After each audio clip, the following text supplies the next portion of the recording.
out there, YouTube? What's up out there, YouTube? This is SEL0320. This is Joe Johnson 030. So we have been blessed with the ability of being able to see one of the highly anticipated movies this year. Yeah. Captain America, Civil War. But you already knew that though. And the thing is that it was a lot of different push for this movie. Like everybody was like, man, this is gonna be it. Man, this is gonna be like the perfect fusion of, Civil War, because the Russo brothers from Civil War was, I think I give it a 9.0 out of 10. It's one of the better comic book movies I had seen in a long time. And then to have most of the Avengers in it, having the Vision, having the bring up of actual Black Panther, Spider-Man for the first time cinematic universe, and even Scarlett Witch. These are meaty characters. But I was I went into the movie for real, with low expectations. I was trying to conceive what I thought it was gonna be, but I think me and Joe both agree with this, that the way we're gonna go ahead and review this is gonna be our non-spoiler review for Civil War. But what we're gonna try to do is make sure we don't make any comparisons to movies of the past, and in terms of other DC properties, or even Fox, X-Men. We're really gonna try to stay focused to what the Marvel movies were for us, and how does this grade with it. And so I just want to make sure I leave that disclaimer. So this is not gonna be compared to anything else, and we're just gonna give our authentic non-spoiler review for it. Because to be real, one of the favorite movies for me was Avengers, The Dark Knight, Spider-Man 2 with Tobey Maguire. Those are three of the top comic book movies I've ever seen. So it's how was this movie? What was the experience for us? I think we really enjoyed it. Yeah. I think all in all, from the beginning to the end, it was action packed.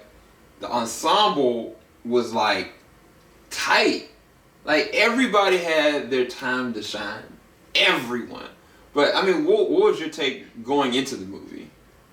I didn't know how I felt going into the movie, just because kind of based on the trailers that you knew going in that they had Spider-Man including this movie, and I felt how is that going to play out? Yeah.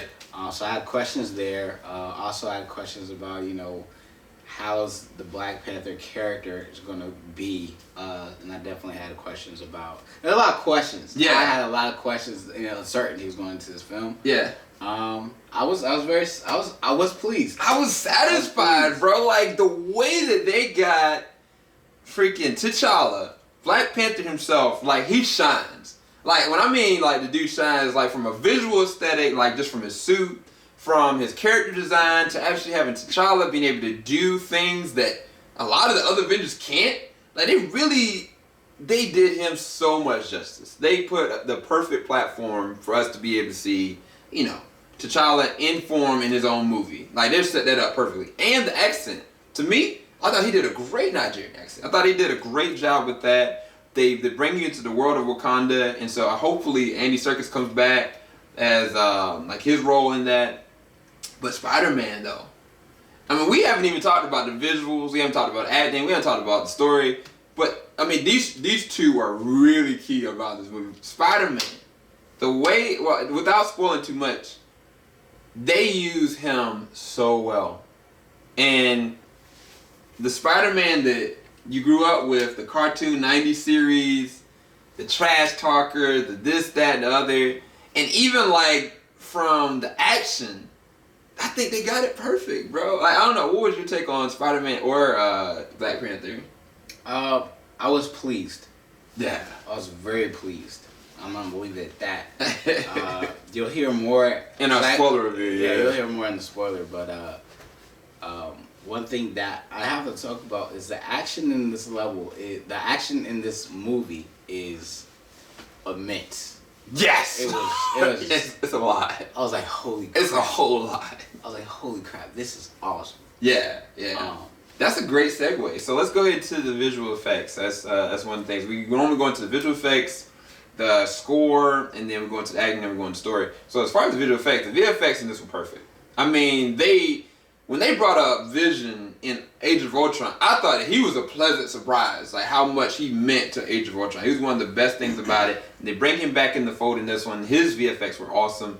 But everybody got to shine with their abilities. And it felt like an Avengers film. Like on an epic scale, like the explosions, the cinematics. There were some pacing issues as far as like there's one chase sequence that happens in another country where the camera work was kind of like a little bit jarring a little bit. But all in all, like the action was so dense. And it begins from the beginning to the end. And I mean, towards the end, it gets a lot more meatier because it's more of an emotional fight. Like, there are no, reserving of the blows. Like, one of the things I was worried about is that they weren't going to take the fight seriously. Like, there was one of the trailers I saw them kind of like joking around and stuff like that. By the end of this movie, there is a real fight to the, there are no blows that are kind of held back, what I mean by that. And I really did appreciate that. But what else do you think of as far as the visual effects that you really enjoyed? Oh, that's amazing. Reason why I said it is because, this movie, like similar Marvel movies in the past, they use a lot of CG. But, the CG done in this movie are, pretty well done. Because, there wasn't anything that stuck out like, oh my God, this is a bad CG scene. It was nothing like that at all. So, the CG was really tight. All the visual effects was done really well. Very tight movie, aesthetically. Yeah. Yeah, because that's one of the things I actually really liked about Winter Soldier is the fact that they did a lot of practical effects and they blended CG elements in it when they needed to. A lot of movies just add CG effects for the heck of it. Like, the CG in this one were needed for the fights to be as epic and immense as they are. Like, there's a airport sequence. Oh my gosh. Anyway, moving forward, the score for this one, the opening score sounded like Avengers kind of score as opposed to a Captain America score. I think I like the score for Captain America a little bit more. This one really didn't stand out for me, and I'm not sure if it would sound better in IMAX, but it really it didn't elevate or change the mood. Where a lot of times scores can do that. I think that there was a lot of emotional moments towards the middle and the end that could have been like this emotional cue like that, and it didn't hit as good as it could have. And I was really trying to pay attention to see if that was actually going to happen. One that I think they did a good job. Of course, Guardians of the Galaxy has got an awesome soundtrack. But then Civil War had this interesting dynamic of like this. The stakes were high. You know what I'm saying? I really like the score for that one a little bit better than this one. But acting, I thought that everybody got opportunities to shine. I think that Elizabeth Olsen as Scarlet Witch had a really interesting arc from the beginning all the way to the middle to the end. Even Paul that plays the Vision, I thought that he did a great job because his character is he's a robot technically, but he's having characteristics of somebody that is a human that's just cut off their emotions. And it's really interesting hearing their dialogue together. I thought they paced really well. But of course the people that shine is Robert Downey Jr.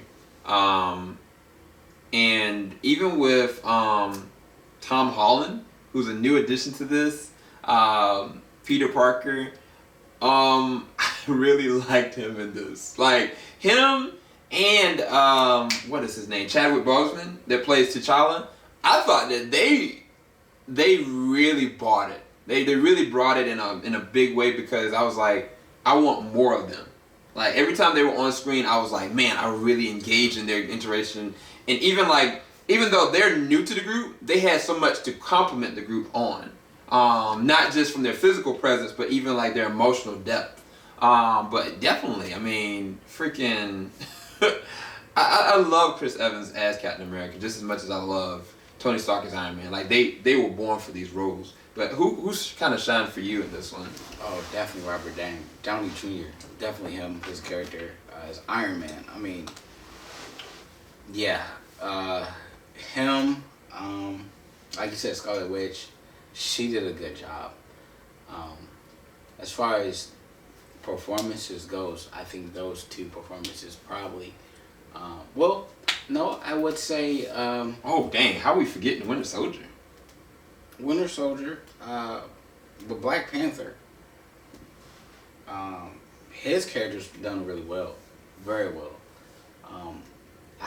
We had questions, like I said, I had questions about him, But after this movie, I was like, nah, I'm sold. I'm good. Yeah. Really, really solid. And one thing he does a good job is carrying himself as a king. So that was very interesting to watch. Yeah. Yeah. But yeah, I mean, the thing about it is that the Winter Soldier plays a bigger role than you really think. And I love that about this. That's one of the things I really did love about it. And I think that Sebastian Stan is the perfect Winter Soldier. Like, if he wasn't in the movie, just like if, Chadwick Boseman wasn't in it, it would lose so much depth. You know what I mean? And I think that they really play on it really well. There's some interesting, funny sequences with Anthony Mackie and Sebastian Stan and their interactions. There's a lot of comedic moments, and the cues are really well done. But did that take away from the story arc? I say no. I think the story was actually really solid. Because the thing is, the story is solid, but if you haven't seen Age of Ultron, or if you haven't seen Winter Soldier, or if you haven't seen Iron Man 3, there's a lot of things that are going to kind of hold you up from a sequel standpoint. If you went from Winter Soldier to this one, there's a lot of unanswered questions that you're going to be like, what the heck is going on? I mean, they do a great job of kind of explaining it, but the depth of the characters are categorized better from you knowing what happened before versus just in this movie. From that, I guess the story does kind of like feel a little bit lackluster if you wouldn't know. But generally, I mean, it was a really well scripted film. Like, I didn't know personally if they were going to give a good enough reason for these characters to fight. And they gave it to me. They gave me like rational reasons why they're really legitimately fighting.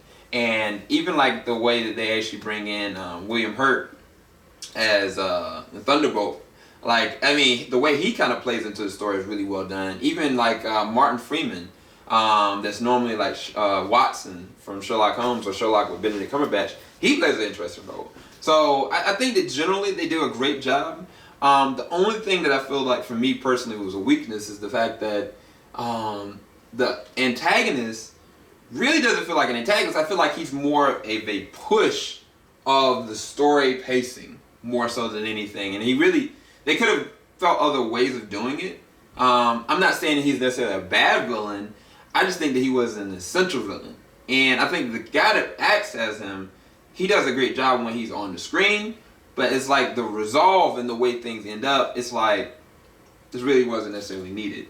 And for me personally, from a story, and I'm not going to say any more about the story because it's actually really tight. The way they add everything in, even with Paul Rudd, I loved it. I love the family dynamics. I love the capitalization of just how epic the Civil War is. But from the simple standpoint for me, the stakes weren't raised like I wanted. Like the three things that I wanted from this movie was a great villain, the stakes to be raised, for them to take chances, and that may mean a death, maybe not, and then great action. And I feel like those two things that kind of kept this one for me, but it's still going to be a really good grade I'm going to give it. But that's my final thoughts on the story in general, and just I guess the movie as a whole. But what are your final thoughts as far as the story and then just the movie as a whole? Well, I mean, I enjoyed the story because it develops really well. Yeah. Because you're led to believe one thing, then you're led to believe another thing. As far as like a conflict in this Civil War, it really develops. So, and it kind of evolves. So it's not one consistent, okay, like this is why they're fighting, but it evolves. So with that, I mean, I really enjoyed watching it, and watching like all the characters interact with one another, because that's pretty much mainly what this movie is how are these heroes as a team, as a unit, interacting and relating to one another. And it's very interesting as far as how they set that up by each character. Yeah, I agree. It's very interesting how they set that up, and I mean overall, I really enjoyed the story. I didn't really find too many faults with this, other than I feel like some of the previous things in the in Age of Ultron maybe could have been addressed, and I'll probably share that in the spoiler review. But that's about it for me. I really enjoyed it. Overall rating for this movie would be a 9. There, so yeah, that's honestly what I was thinking. Like when I did my review for Winter Soldier, that was like literally my first impression watching it. And like the more I sit there and take Winter Soldier and keep watching, the more I realize I really enjoy it and I really love it. It's like if I had to rank them, I think Avengers was one of the first ones initially, but the more I watch Winter Soldier, I would easily now put Winter Soldier as like a 9.5 out of 10. And to me, that was probably one of their best defining movies. Avengers after that for me, then it would be like Guardians of the Galaxy. But it's like now, looking at this one, I'm trying to compare because this movie is a perfect fusion of the ensemble. It's like an Avengers film, but then like there's parts of the elements of it, like Winter Soldier. Like the whole beginning is a perfect setup. Like it's so interestingly dark and it's like methodical and like it was really thought out really well. But then the end kind of like it's a lot of action, a lot of jarring stuff, and then the ensemble works perfectly together. So it's almost like the perfect blend of Avengers and Winter Soldier. So I think for that I have to give it a 9 out of 10. I might upgrade Winter Soldier to a 9.5. I know that sounds weird to renege like that. But right now, as it stands, I'd have to give Civil War a 9 out of 10. I really enjoyed it. I said to everybody that if this movie is at least a 9 out of 10 or more, I'm going to go and buy a Captain America shirt tomorrow. And I will. This is definitely what I actually kind of predicted, the A-. And I highly recommend everybody go and check it out. We're about to go and do this spoiler review real quick. Hopefully you enjoyed our non-spoiler review for Captain America Civil War. Keep it locked. Stay tuned, everyone. We ain't gonna stop. We got more content coming out. Later, y'all. Guys.